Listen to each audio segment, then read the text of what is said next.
Sorry.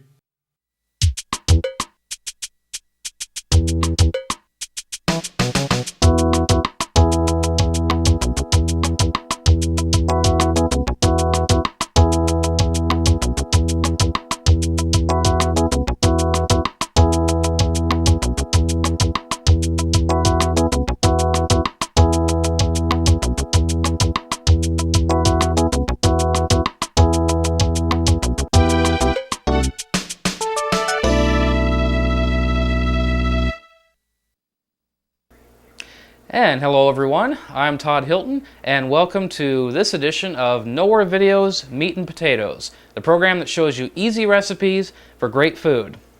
In this edition, this is our Meat and Potatoes Just Dessert Special. That's right. Mr. Mark Johnson and I will be taking turns presenting you, we'll each be presenting you a delicious dessert that's really easy to prepare. Takes just minutes. The first one that I'm going to show you is going to be a triple fudge cake. This is really easy to prepare. It's only got 3 main ingredients, and yeah, you can whip this together in just a matter of minutes. It takes actually longer to bake it than it does to put it together. It's only got 3 main ingredients, and the rest, the remaining things are just, there's milk to be added, and water. That's about it. It's just, I think it's the simplest recipe I have ever done. You start out with it's a cooked pudding. You want to make sure it is the cook and serve type, not the instant, because this you actually make according to the recipe, or according to the directions on the box. You actually mix this up. So we're going to start with that. This is a 5-ounce box of Jell-O Cook and Serve. This is a chocolate fudge flavor pudding, and I'm going to start mixing this up here. Okay, so now we're going to get this started. We're going to take our cooked pudding, and we're going to make it just as it directs on the box. I'm going to go ahead and do the microwave instructions. It also gives you the option of doing an on-stove recipe there. I prefer doing the microwave. It's a little bit quicker there. And again, you want to make sure that you get the cook and serve pudding. The instant will not work for this recipe. In fact, the pudding is actually the most important ingredient because it sets up the actual mix for the other 2 ingredients. So we're going to pour this into a microwavable container, one that we can actually mix in and microwave. Okay, and the microwave recipe for this one actually calls for 3 cups of milk. So we're gonna take our measuring cup there, get us 3 cups of moo juice. Moo juice. Okay, and 1. Yeah, like I said before, this is probably the easiest recipe I have ever done. It only takes minutes to prepare this. It takes probably 2 to 3 times as long just to bake it than it does to put it together. And it's very good. I mean, every time that I've served this, it's been a hit. People just love it. I mean, if you're a chocoholic, oh yeah, this is the stuff. Okay, so we want to mix that together. Make a big mess in the process, splashing it all over my apron, but that's okay. That's why we have aprons. You can also run this in through a mixer if you want to. Depending on what it is, most of the time I prefer to do it by hand, unless it's a recipe that has a lot of ingredients in it and it becomes really thick, then I'll usually run it through the electric mixer. Okay, and following our directions on the box, and wow, this actually you actually have to microwave this for 8 minutes, and it says it's going to come to a boil, and also says you want to stir it every 2 minutes. This stuff is really sloppy. Of course, maybe I should have gotten a bigger container. Okay. Of course, the other thing too, unlike instant, the cooked type pudding, it tends to be a little chunkier, I guess you'd say. The instant seems a little bit smoother because it's meant to be entirely done by hand, so it's a lot easier. Okay, we're going to take the spoon out. Now we're going to go ahead and run this over to the microwave and fire it up. All right, we're going to go ahead and put this in the microwave here, in our microwave safe container, which actually serves well as a pouring container as well. The recipe on the box for the pudding actually calls to microwave it for 8 minutes, but since you have to stir it every 2 minutes, I'm going to go ahead and set it for 2 minutes. You want that on high power, and as soon as that's done, we'll give it a stir every 2 minutes until it's done. First 2 minutes are up here, so we're going to take this out for just a second here. We're going to give it a quick stir. Smells good already. Smells like chocolate. And again, this is only the first layer of the triple fudge cake. And the consistency, don't worry, it's kind of a soup right now, but don't worry. The second ingredient is going to thicken this up to make it into the cake that it will become. Okay, so we're going to put that back in the microwave, and we're going to repeat the same process 3 more times. So we're going to put it in for another 2 minutes on high power, and stir it again when it gets done. Repeat 2 more times, and we'll be ready to mix in the next ingredient. All right, that's going to be it for the microwaving. Makes it 4 segments of 2 minutes each that we've microwaved it. Going to take our pudding back over here, and going to get it, just give it a final stir there. And it looks a lot better now, whereas before I put it in the microwave, it had looks like some solid pieces in there, but now it has actually it has kind of a milk chocolatey consistency to it. But now that brings us to the next ingredient, the next main ingredient, which is our cake mix. I've chosen the it's a triple chocolate fudge dry cake mix, and any brand will do you. Doesn't matter what kind of brand you use there. And all we're going to do is take our dry cake mix and add it to the cooked pudding. And seeing as how that is nice and hot, that should mix right in with no problem. And this, of course, is where we're going to get our cake consistency. Hopefully I've gotten a big enough container to hold all this. It's actually been a while since I've made this recipe.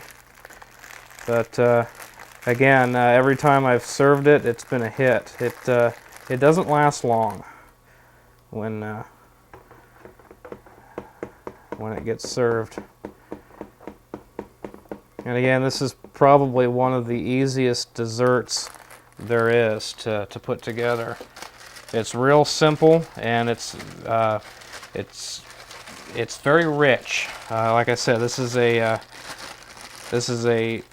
definite chocoholic fantasy, if you will. Okay, get the last bit of our cake mix in there. Looks like I have just enough room to get all that in there. Okay, now we're going to get that stirred in. Try to. And as soon as this is mixed up, then we'll be actually ready to pour it into our baking pan. Now I've actually already got the oven preheating as we speak. I've got it set to bake at 350.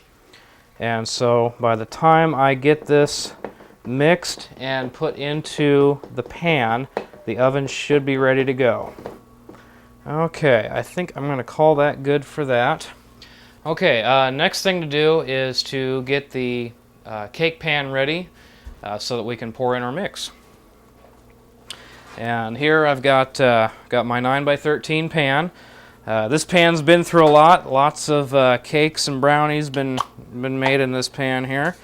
And I'm just going to take some butter-flavored cooking spray to coat the bottom of the pan. You only need to do the bottom because, again, this mixture doesn't get very high in the pan.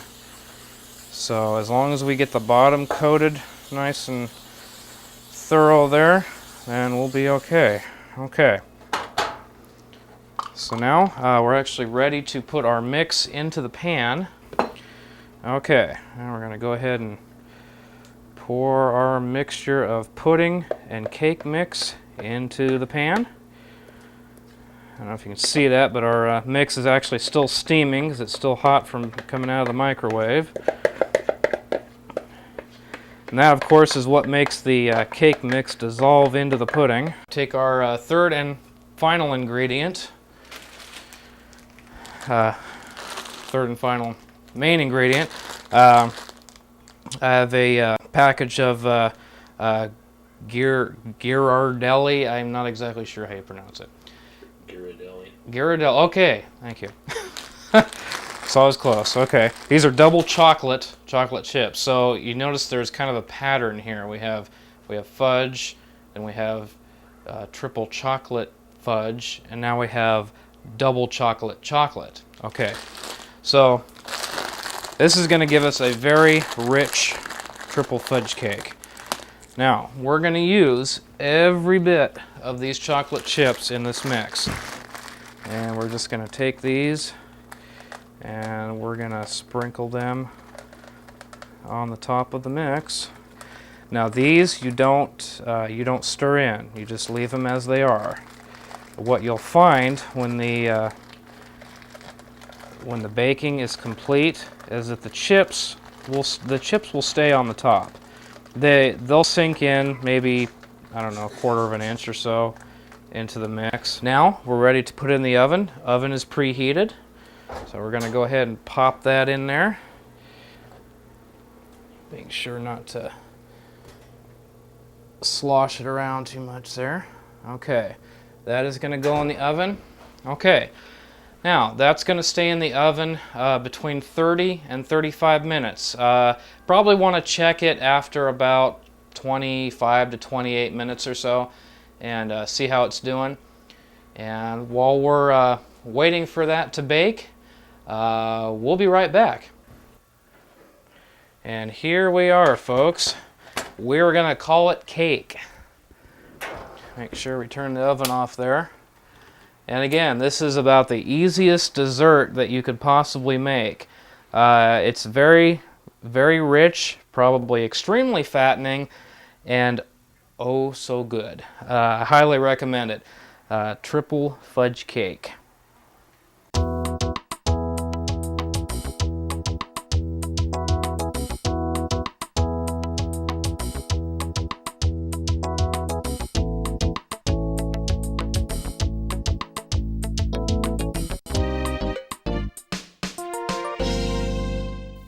All right, folks, that is our recipe for triple fudge cake. As you can see, or as you saw, it's a very, very simple recipe. 3 main ingredients, and the rest you'd have in your house. Most of these ingredients you probably have already. A cake mix, the main thing is that cooked pudding, very important. But that's going to do it. For this half of our Nowhere Videos Meat and Potatoes Just Desserts special. And now I'm going to turn it over to Mr. Mark Johnson, the other half of the Meat and Potatoes team, and he's going to introduce you to another fantastic dessert treat.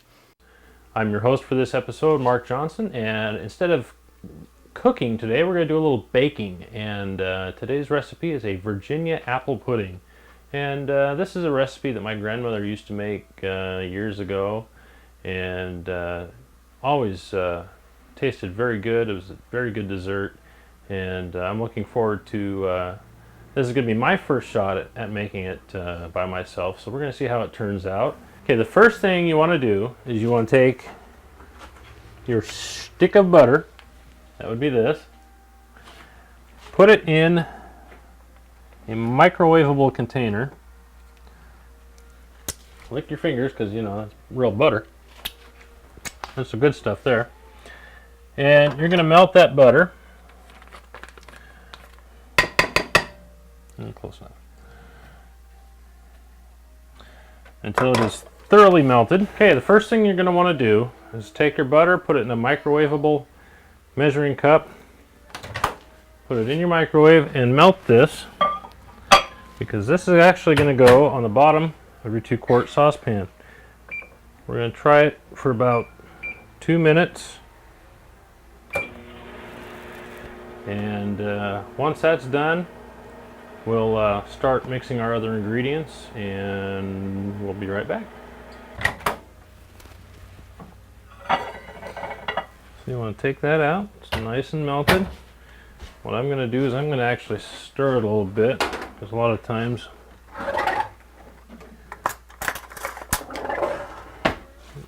it doesn't. Oh yeah, that's real butter. That's good stuff there. Okay.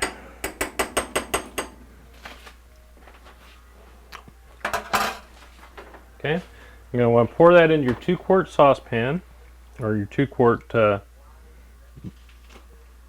oven-safe bowl. This bowl here has been in my family for over 40 years, and according to an expert here in this house, Mrs. Holly Hilton, this bowl is actually they stopped making. This company went out of business in the early 50s, so this is probably mid to late 40s on this bowl. So it's a beautiful bowl. Belongs to my mother, and I thought, well, you know, that'll add a little color to the show today. Now, what we're going to want to do is we're going to want to preheat our oven to 375 degrees, and while that's preheating, we're going to take this time to combine our next 6 ingredients. First thing we're going to do is we're going to sift our flour. We have 1 cup of flour.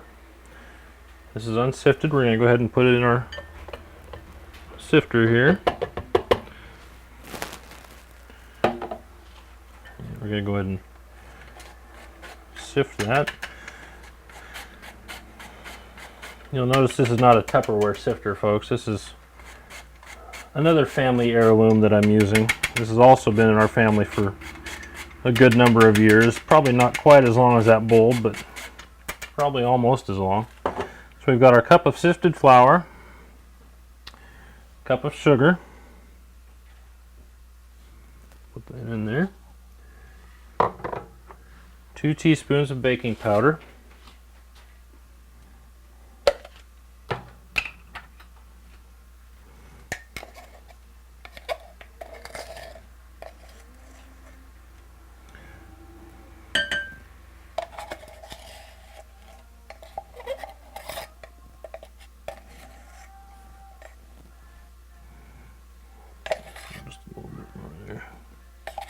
Okay, then we'll have a 1/4 teaspoon of salt.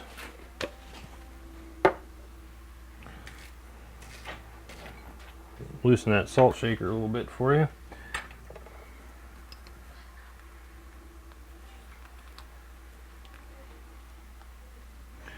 Okay. And a 1/4 teaspoon of cinnamon.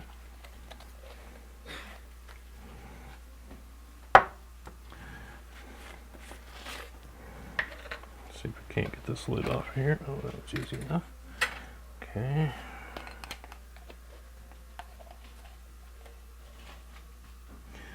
Okay.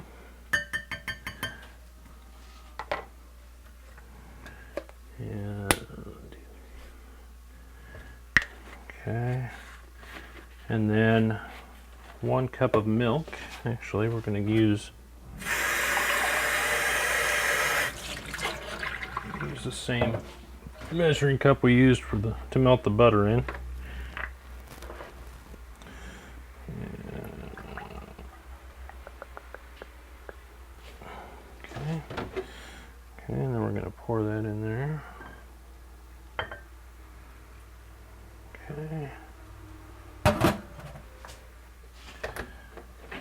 Okay, and then we're going to mix this batter up. Okay, if you have a wire whisk, you can use that. If you don't, a fork works really well to mix the ingredients to make your batter.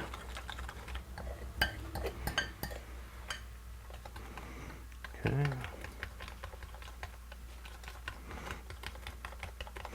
Or you could probably even use an electric mixer if you have it. Me, I don't like using electric mixers. They're too noisy and, yeah, you know. Actually, I'm going to go ahead and take my spoon that we were using, just kind of mash down some of those lumps a little bit. Get as much off the sides as we can, get it mixed in real good. Now the prep time on this is not a whole, doesn't take a whole lot of time to prep this. In fact, it probably takes longer to bake than it does to prep, but that's okay because you don't want to spend a lot of time preparing it anyway. You want to be able to spend more time with your family and friends and enjoying eating it instead of the time it takes to prepare it. So at least that's the way I feel. Once you've got this batter mixed up really good, it looks like we do, you're going to want to pour this batter over the top of your butter. So the batter on top of the butter. I know it sounds like a tongue twister, but I'm going to pour that right on top of the butter. And we'll see that the butter actually rises to the top.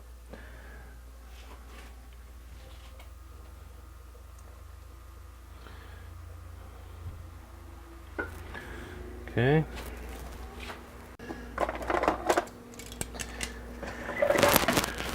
Now I'm using home canned apple slices, canned by my mother. And these are actually from 1997, but they're still good. I use them undrained. I don't drain them. What I'll do is I'll take a spoon and we're going to just what you're going to do is pile these right in the center. Pile them right in the middle.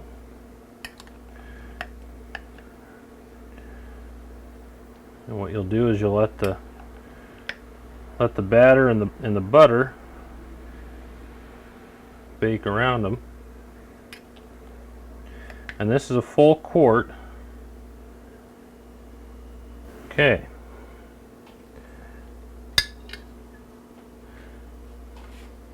Okay, that's the prepared version of it. That's the preparation of it. Now, you'll want to bake this for 30 to 40 minutes or until, well, you want to cook it until the butter, or until the batter with the butter, which tastes better, by the way,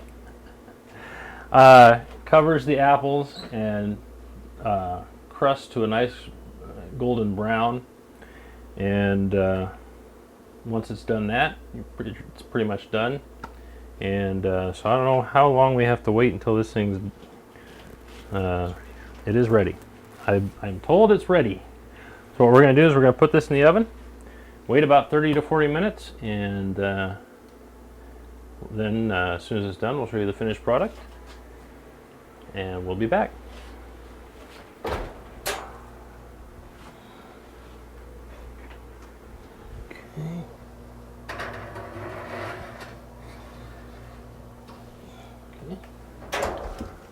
Now, one of the things that I like to put on top of it is if you have a little bit of half and half, or you can take whipped cream or a scoop of ice cream, vanilla ice cream, tops it really good. You can serve it when it's warm. I wouldn't serve it right out of the oven, obviously, because it's a little too hot. But let it cool for a little while, and while it's still just warm enough, I'd like to put a little bit of half and half. I like half and half. That's just me, but you know, growing up, I mean, that's what we had. We had cows at our house when I was growing up, so we had fresh cream, fresh milk, And so, you know, we didn't have that store-bought stuff, but we had the fresh stuff. So it always tasted better when it was fresh. And we used to, you know, make our own butter and all that. In fact, I still have one of the churns that my grandmother and I used to make fresh butter. And I'll tell you what, there was nothing like it. Even some of the store-bought butter. I mean, it's good, but you know what? It's never as good as when you make it yourself. So anyway, just a little more reminiscing there for you. And like I said, we're going to give it a few more minutes, and then we'll check it again, and probably should be done probably by the next time we check it. So come back, and we'll show you the finished product here in just a few. Okay, well, I just checked it. Looks like it's done, so we're going to pull it out of the oven and let it cool so that we can have some of this later on. And let's take a look. Let's see what we got. And there is our masterpiece. Just like Grandma used to make. Woo! Oh, that smells good.